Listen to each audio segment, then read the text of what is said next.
प्रिय विद्यार्थियों, नमस्कार। मैं Anuradha have good online classes में आपका स्वागत करती हूं। बच्चों, हमने पिछली क्लास में पढ़ा था किशोरावस्था में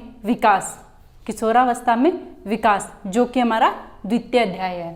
इसमें हम पढ़ेंगे सामाजिक, संवेगात्मक एवं संज्ञानात्मक विकास।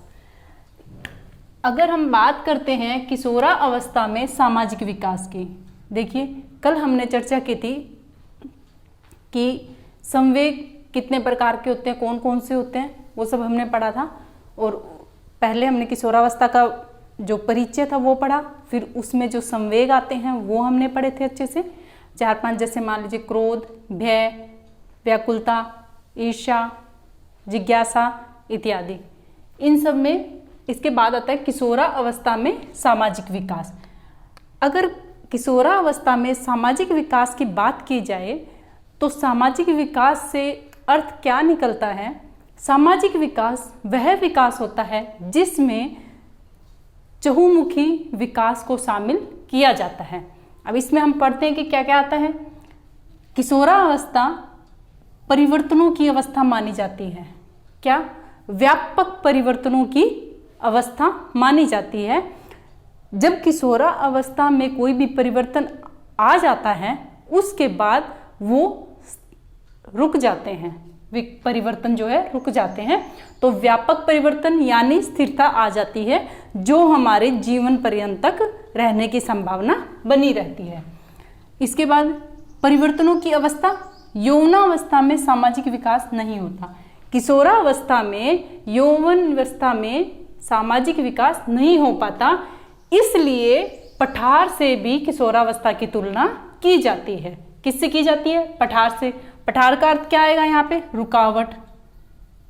क्या आएगा? रुकावट या बाधा। पठार को क्या बोलेंगे? रुकावट या बाधा। यौवनावस्था में सामाजिक विकास नहीं हो पाता क्योंकि पठार से इसकी तुलना की जाती है कभी कभी। सामाजिक विकास क्यों नहीं हो पाता? क्योंकि जो किशोर होते हैं, किशोरावस्था के जो किशोर छात्र छात्राएं होते हैं, उस दौरान सामाजिकता का जो उनमें परिवर्तन रहना होता है वो अच्छे से समायोजित नहीं हो पाता है, इसलिए उसे कभी कभी पठार से भी इसकी तुलना की जाती है। इसके बाद देखिए, किशोरावस्था में समायोजन के लिए नए नए व्यवहार को सीखता है। किशोरावस्था में किशोर किशोरियां समायोजन के लिए नए नए व्यवहार सीखते हैं क्योंकि उन्हें समाज में रहने के लिए अनेक क्षेत्र में अनेक तरह का व्यवहार करना आवश्यक माना जाता है। उन्हें ही किशोरावस्था में किशोर किशोरियों को समायोजित करने वाले नागरिक या सदस्य भी माना जाता है। जब तक व्यक्ति अपने समाज के विचारों, भावनाओं और आदर्शों को भली भांति नहीं समझ लेता, तब तक उत्तम प्रकार का समायोजन स्थापित कर पाना मुश्किल होता है। जब तक व्यक्ति समाज के कुछ आदर्श होते हैं, कुछ नियम होते हैं, कुछ परंपराएं होती है और भावनाओं को, विचारों को ध्यान में रखते हुए उन सब चीज़ों को जब तक समझ नहीं लेता है, तब तक वो समाज में समायोजन वाला जो नागरिक होता है वो नहीं माना जाता। किशोर समाज में ऐसा स्थान बनाना चाहता है, जो वह ऐसा दर्शन चाहता है जो उसे सुख, शांति और सफलता प्राप्त करने में सहायता प्रदान करे। किशोर समाज में ऐसा स्थान या ऐसा महत्व रखना चाहता है या उसे ऐसे आइडियल यानी आदर्श की आवश्यकता पड़ती है जो उसे अच्छी गाइडलाइन यानी अच्छी राह दर्शा सके और उसको जिस चीज़ में शांति मिले, सुख मिले, वो आनंद की अनुभूति करे और सफलता की ओर अग्रसर करे, वो ऐसा एक आदर्श चाहता है जो कि उसको सफलता देने में सहायक प्रदान भी करता है। किशोर इस अवस्था में सामाजिक दबाव और संबंधों से सामना करता है। किशोर इस अवस्था में पूर्ण रूप से समायोजन नहीं कर पाता, इसलिए उसे समाज का दबाव भी और जो वहाँ से इसके जो व्यवहार जब करता है उसके संबंध स्थापित होती हैं, तो वहाँ से उसे बहुत सारी मुश्किलों का सामना करना पड़ता है। तो वो ऐसा क्यों माना जाता है? क्योंकि उसे किसी न किसी प्रकार के दबाव में रहकर कार्य करना पड़ता है। किशोर इस अवस्था में सामाजिक दबाव और संबंधों का सामना करता है और वह ऐसा कार्य करके दिखलाना चाहता है कि समाज में आलोचना की बजाय उसे प्रशंसा मिले। वह जब समाज में अपना व्यवहार दूसरों के साथ प्रदर्शित करते हैं, उस दौरान वह सामाजिक परिवर्तन और समाज के लोगों के साथ जो संबंध स्थापित करता है, उसे कुछ नियमों का, आदर्शों का, विचारों का, परिवर्तनों का ध्यान में रखकर ऐसा कार्य करना होता है जिससे उसकी आलोचना ना हो और हर स्थान में, हर क्षेत्र में उसकी प्रशंसा की जाए।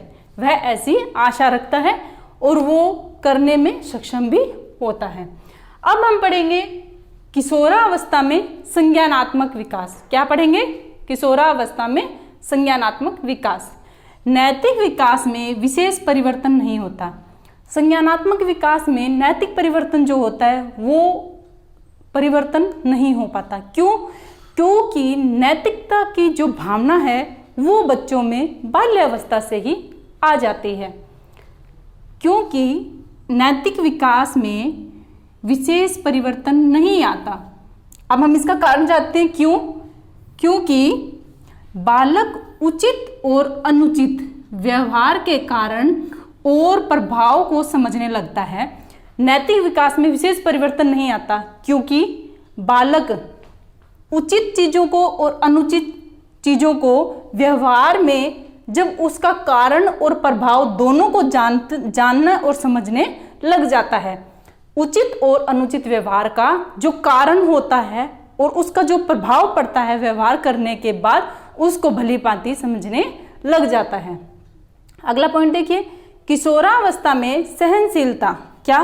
किशोरावस्था में सहनशीलता अर्थात सहन करने की क्षमता।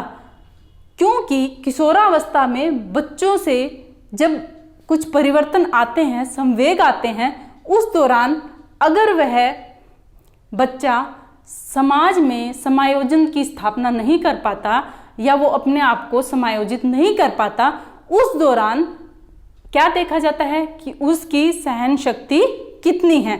तो सहनशीलता को ध्यान में रखना चाहिए। किशोरावस्था में सहनशीलता, आत्मसम्मान और आत्मविकास का ध्यान में रखकर विकास होना चाहिए। सहनशीलता, किशोरों में सहन शक्ति बहुत कम होती है क्योंकि वो अपने से अधिक जो शक्तिशाली बच्चे होते हैं अर्थात सामाजिक और आर्थिक रूप से, उन बच्चों के साथ किशोर किशोरियाँ जो होती हैं वो सब उनके साथ प्रतियोगिता में भाग कम लेना पसंद करते हैं क्योंकि वहाँ उनका इच्छाएं जो है वो मतभेद के दौर पर रहती हैं। तो सहनशीलता, आत्मसम्मान और आत्मविकास का जो विकास होएगा वो सब किस में आएगा? संज्ञानात्मक विकास में। समाज में सामाजिक नियमों को ध्यान में रखकर व्यवहार करना होता है। क्यों? क्योंकि यहाँ से उसकी जो पहचान होती है वो होना आरंभ हो जाती है। किशोरावस्था में किशोर स्वेच्छा से नैतिक मूल्यों का पालन करते हैं। किशोरावस्था में जो छात्र छात्राएं रहते हैं, यानी जो किशोरावस्था के काल में जो बच्चे भी शामिल होते हैं, वो सब अपनी स्वेच्छा से, मतलब स्वयं की इच्छा यानी संयम की इच्छा से, संयम की इच्छा से नैतिक व्यवहार करते हैं, नैतिक मूल्यों का पालन करते हैं। नैतिक मूल्य आप सबको पता है बच्चों कौन कौन से होते हैं? आदर्शों का पालन करना, बड़ों के साथ कैसा अपना व्यवहार रखना चाहिए, और इन सब के लिए कौन जिम्मेवार होता है?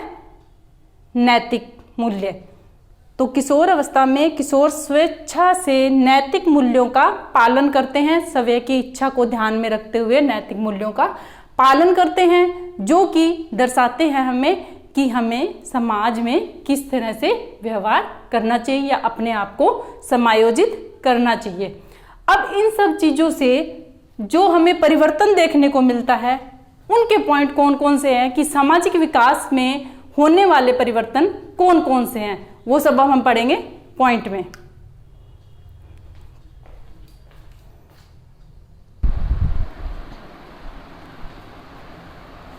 अब हम पढ़ेंगे जो भी ये परिवर्तन होते हैं उनके कारण सामाजिक विकास पर क्या प्रभाव पड़ता है। परिवर्तनों का, किशोरावस्था में परिवर्तनों का प्रभाव उसके सामाजिक विकास पर किस तरह से पड़ता है। तो उसमें हम देखेंगे किशोर किशोरियाँ दोनों अपने अपने समूह की रचना करते हैं, यानी वो अपनी मित्र मंडली बनाने में सक्षम रहते हैं और वो अपने अपने हिसाब से ही मित्र मंडली का चयन करते हैं, उनके साथ रहना पसंद करते हैं और अपने अपने पसंद के ही मित्रों का चुनाव करते हैं, जिनका उद्देश्य क्या रहता है, मनोरंजन। उद्देश्य क्या रहता है, मनोरंजन होता है। जैसे खेल में भाग लेना, नृत्य में भाग लेना, संगीत सुनना या अन्य सांस्कृतिक कार्यक्रमों में भाग लेना। क्या करते हैं, पहला पॉइंट, दोनों अपने अपने समूह की रचना करते हैं, यानी अपनी अपनी मित्र मंडलियां जो है उनकी स्थापना करते हैं, उनके साथ रहना पसंद करते हैं, जिनका उद्देश्य क्या होता है, मनोरंजन, जो सबको अच्छा लगता है। जैसे अकेला बच्चा कोई नहीं खेल सकता, जिसको वो पसंद करते हैं उसके साथ वो खेलना पसंद करते हैं। उसके बाद खेल, नृत्य, संगीत, स्थानों की यात्रा, ये सब अपने अपने मित्रों के साथ ही उन्हें करना अच्छा लगता है। इसके बाद सहयोग, सहानुभूति और सद्भावना। किशोरावस्था में जब परिवर्तन होता है तो उसमें सबसे महत्वपूर्ण जो है सहयोग की भावना उनमें उत्पन्न होने लगती है। सहानुभूति जो होती है वो भी बहुत अधिक महत्व रखने लग जाती है, क्योंकि जब सहयोग, सहानुभूति और सद्भावना, इन तीनों में अगर बच्चा अपने आप को ढालना आरंभ कर देता है, अर्थात समाज में अपने आप को समायोजित करने में सक्षम होने लग जाता है। सहयोग की भावना उत्पन्न होती है, सहानुभूति उत्पन्न होने लग जाती है और सद्भावना का भी विकास होने लग जाता है। विपरीत लिंग की ओर आकर्षित होने लगते हैं। किशोर किशोरियाँ एक दूसरे के विपरीत लिंगों की तरफ आकर्षित होने लग जाते हैं, जिससे उनमें प्रेम भावना का विकास होता है और वो एक दूसरे की तरफ आकर्षित होने लग जाते हैं। जैसे वेशभूषा, लड़के और लड़कियां जब इस अवस्था में आते हैं तो अपनी वेशभूषा पर, अपनी ड्रेस, कपड़ों पर बहुत ही ध्यान देने लग जाते हैं, और जो लड़कियां हैं वो साज श्रृंगार की तरफ ज़्यादा ध्यान देती हैं, जिसकी वजह से वो सबका ध्यान अपनी ओर आकर्षित करवाने के लिए करती है। और जो लड़के होते हैं वो अपने बालों का जो स्टाइल है उसको और कपड़ों को, अपने आप को निखारना, मतलब आप देखते ही हो कि आप भी जैसे स्कूल जाते हो, कोचिंग जाते हो, कहीं भी जाते हो, अपने काम से बाहर जाते हो, मार्केट के लिए जाते हो, तो आपको भी सजना संवरना बहुत अच्छा लगता है। और वो किस लिए, क्योंकि जैसे एक कला होती है वैसे ही साज श्रृंगार भी एक कला होती है। आजकल बन के रहना अर्थात साज संवर यानी सज्जा के स्थान पर रहना किसे नहीं अच्छा लगता।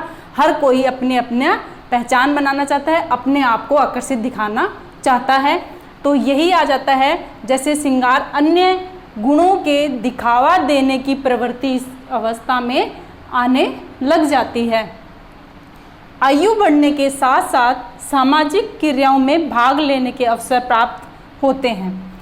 आयु जैसे जैसे बढ़ती है उसके साथ साथ वो सामाजिक क्रियाओं में भाग लेने के अवसर प्राप्त करने लगते हैं। जैसे मान लीजिए आप किशोरावस्था में हैं, तो उस दौरान आप क्या चाहते हैं कि समाज में सांस्कृतिक कार्यक्रमों में आप भाग लें और उसमें मित्रता का गुण जो आप में होता है उसे बहुत अच्छे से निभाने में सक्षम हो जाते हैं। और वहाँ पे आप ये चाहते हैं कि समाज की जो अन्य क्रियाएं, जैसे वोटिंग मांगना भी होता है, तो उस दौरान हम उस समाज में अपने आप को किस तरह से समाज के सामने प्रदर्शित करते हैं। अपने आप को प्रस्तुत करना ही सामाजिक क्रियाओं में भाग लेना है, जिसमें सभी अवसर प्राप्त हो जाते हैं। मित्रों की संख्या अधिक होती है। किशोरावस्था में बाल्य अवस्था से ज़्यादा मित्र बनते हैं, लेकिन धीरे धीरे इन मित्रों की संख्या में कमी आने लग जाती है और वो अपने विचारों और अपने जितने भी संस्कार होते हैं उन सब को एकजुट रखकर सहयोग से उन सब का निष्कर्ष निकालकर अपनी मित्रों की संख्या कम करने लग जाते हैं, जिससे कि वो एक नए विकास की ओर अग्रसर होते हैं। लड़कियों में मित्रता की भावना अधिक दृढ़ रहती है। लड़कों में लड़कों के जो मित्र होते हैं वो बहुत अधिक होते हैं। लड़कियों के भी जो सखियां होती है वो बहुत अधिक होती है, लेकिन लड़कों की बजाय लड़कियों की जो मित्रता रहती है वो अधिक दृढ़ रहती है, अधिक मजबूत रहती है, वो लंबे समय तक चलती है। अब हम देखते हैं कि जो ये परिवर्तन आते हैं उनके कारण जो समाज पर विकास पर जो असर होता है, वो प्रभाव जो होता है उसमें हम और देखते हैं। बुजुर्गों के साथ मतभेद। किशोर किशोरियाँ अगर अपने मन की इच्छाओं को पूर्णतः नहीं कर पाते हैं तो उसमें क्या आने लग जाती है, हीन भावना आने लग जाती है, अंतर्द्वंद की भावना पैदा होने लग जाती है। और वो कभी कभी चलते चलते अगर परिवार के बुजुर्ग उनके किसी भी कार्य में हस्तक्षेप करें तो उन्हें बुरा लगता है।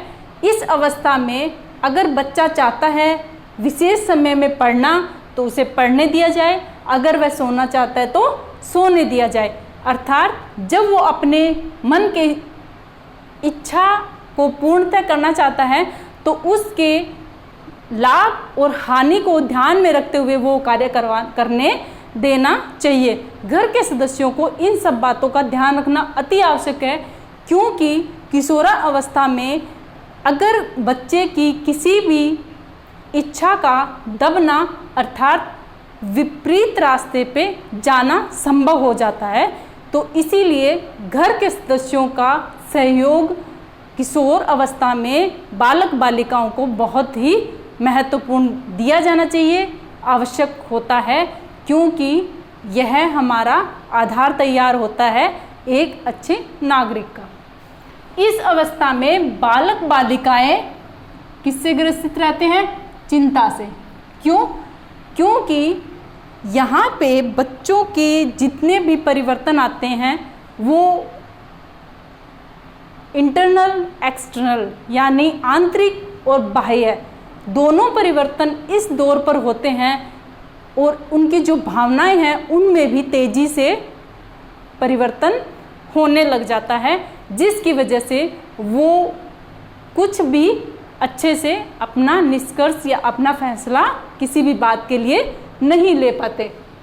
इसलिए वो क्या रहते हैं? चिंता से ग्रसित रहते हैं, जिससे विकास में क्या प्रभाव पड़ता है? विकास की जो गति है वो तीव्र होती है और मंद भी हो सकती है। इसके साथ साथ उचित या अनुचित दिशा भी प्रदान कर सकता है। अगर बच्चा चिंता ग्रसित है तो परिवार को चाहिए कि वो उसकी समस्या को सुने और उसकी समस्या का हल निकालकर उसकी समस्या में समाधान करके उसे बहुत अच्छे रास्ते पे अग्रसर किया जाए। अगर ऐसा नहीं किया जाता है तो उसके विकास में जो गति है वो कभी धीमी हो सकती है, कभी तेज हो सकती है, वो चिड़चिड़ा भी हो सकता है, वो अच्छा नागरिक भी बन सकता है। ये सब अगर निर्भर करता है तो परिवार पर ही निर्भर करता है, वातावरण पर निर्भर करता है कि हम उसे किस रास्ते पे ले जा सकते हैं। और इस पे जो असर होता है वो यहीं से ही पता चल जाता है कि उसका मार्ग उचित होगा या अनुचित होगा, वो किस दिशा में अपना प्रवेश करता है। और अच्छे दिशा में प्रवेश करने के लिए किसकी आवश्यकता होती है? अच्छे वातावरण की। इस अवस्था में पराअहम का अर्थ क्या होता है बच्चों? नैतिकता। क्या होता है? नैतिकता।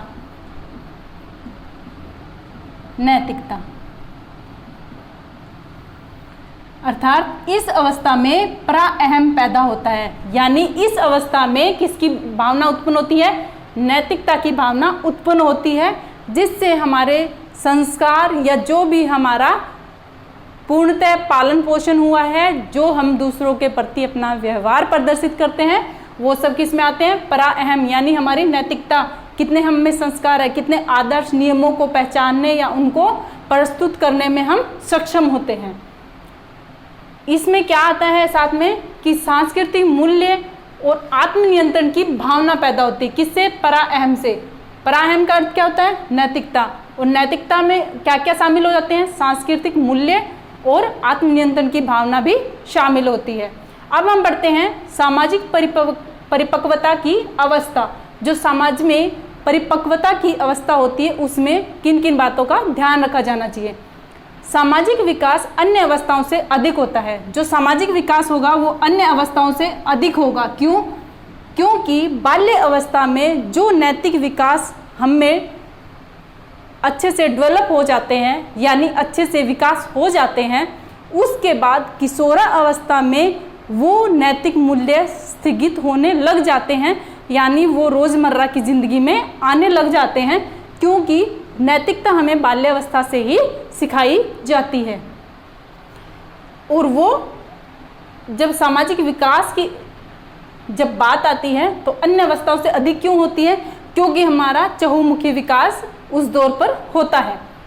इस अवस्था में स्थापित समायोजन भावी प्रौढ़ावस्था वाली रूपरेखा को निर्धारित करता है। इस अवस्था में जो स्थापित समायोजन होता है, जो समायोजन स्थापित हो जाता है, हमारे दूसरों के प्रति बर्ताव करने की, व्यवहार करने की जो क्षमता है वो क्या हो जाती है? स्थापित हो जाती है। और हमें किस ओर अग्रसर करती है? भावी प्रौढ़ावस्था की ओर। यहाँ से हमें ये पता चलता है कि अब किशोरा अवस्था के बाद जब वो अगली अवस्था में कदम रखेगा, यानी प्रौढ़ावस्था में, तो उस दौरान हमें ये पता चलता है कि वो कितने किस समय को या किस क्षेत्र को अपने अनुरूप समायोजित कर सकता है। वहाँ से उसकी रूपरेखा तैयार हो जाती है। कहाँ से? किशोरावस्था से। कहाँ से? किशोरावस्था से। ठीक है। इस अवस्था में स्थापित समायोजन भावी प्रौढ़ावस्था वाली रूपरेखा को निर्धारित करता है। कौन सी अवस्था? किशोरावस्था। परिपक्वता, इसको क्या बोला जाता है? परिपक्वता भी बोला जाता है इंग्लिश में, एडोलसेंस और परिपक्वता। अधिकांश क्रियाएं सामाजिक पृष्ठभूमि में होती है। जितनी भी क्रियाएं होती है वो कौन सी होती है? सामाजिक पृष्ठभूमि में। क्यों? क्योंकि नैतिकता का विकास, आर्थिक विकास, सामाजिक विकास, इन सब को मिला के जो हम अपने आप को प्रस्तुत करते हैं दूसरों के सामने, वो कौन सा होता है? सामाजिक पृष्ठभूमि होती है, जिस तरह से हमारे आदर्श और नियम होते हैं। रुचियों में स्थायित्व झलकता है। उनका जो इंटरेस्ट होता है बच्चों का, जो जिन चीज़ों में वो रुचियाँ लेते हैं, वो सब क्या होता है? स्थायित्व झलकने लग जाता है कि उसकी रुचि किस में है। उसके बाद बदलाव होना असंभव नहीं है, लेकिन काफ़ी हद तक वो स्थायी होने लग जाती हैं। उनकी रुचियाँ जो किशोरावस्था में होती है वही निरंतर चलते रहने की संभावना बनी रहती है। सामाजिक ख्याति और नेतृत्व में प्रबल भावना रखते हैं, जिससे बहिर्मुखता, वाक्पटुता, कर्मठता और आत्मविश्वास आदि विकसित होते हैं। तो ये बच्चों हमारा सेकंड अध्याय था, दूसरा अध्याय था। इसमें हम पढ़ चुके थे कि विकास कैसे होता है। जैसे इसका हमने परिचय पढ़ा, फिर हमने इसके संवेग पढ़े, इसके बाद हमने देखा कि जो सामाजिक परिवर्तन होते हैं वो विकास पर किस तरह प्रभावित होते हैं। फिर हमने परिपक्वता की अवस्था पढ़ी, और इसके बाद हम कुछ पॉइंट जो आगे बचे हुए हैं वो हम अगले क्लास में पढ़ेंगे। तो बच्चों, इससे जुड़ी हुई जितनी भी जानकारी है वो पाने के लिए मेरे साथ जुड़े रहिए हैव गुड ऑनलाइन क्लासेस में। धन्यवाद।